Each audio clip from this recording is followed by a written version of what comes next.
Okay guys, continue na natin ang pagpapakain ng sisiw kasi naudlot kanina at may nagpa-load. So ngayon, papakainin ko na sila ulit. Kasi nga, naputol yung video kanina.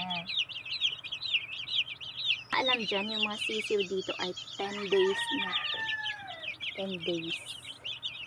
Ang mga 10 days na sisiw. So, pag native na sisiw, ang 10 days ay ganito ang itsura. Pero kapag mga Amerikanang sisiw, ganito. 10 days yan, guys.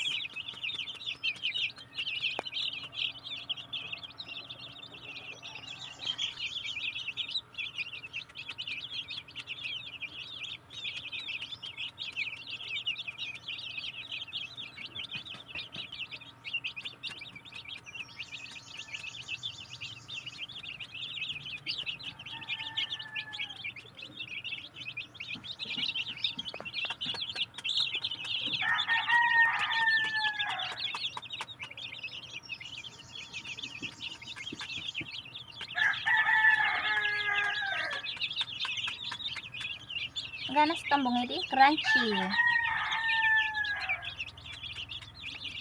Tambong niyog crunchy oh. Gana crunchy.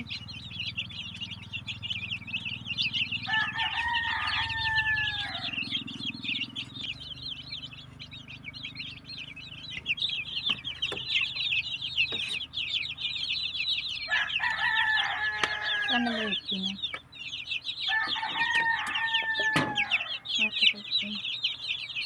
Lipat din.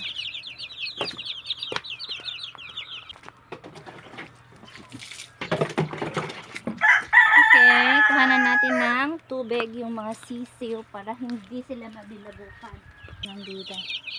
Adungat din. Diba?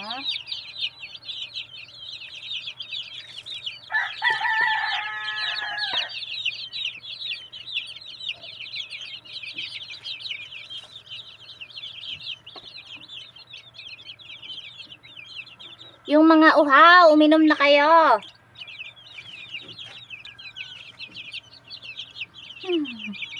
Mabikas laki yung mabikas.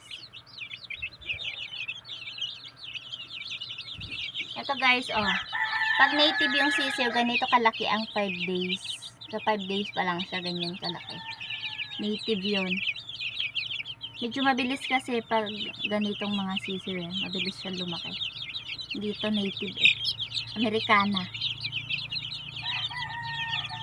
Ito, mga Pinay yan. Pinay. Mga Pinay to. Oh. Mga Pilipino. Maliliit. Ay! Hello? Dapat ng bewo dito.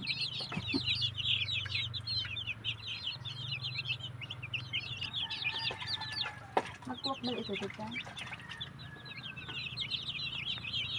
Napanood ang tangin dapat yung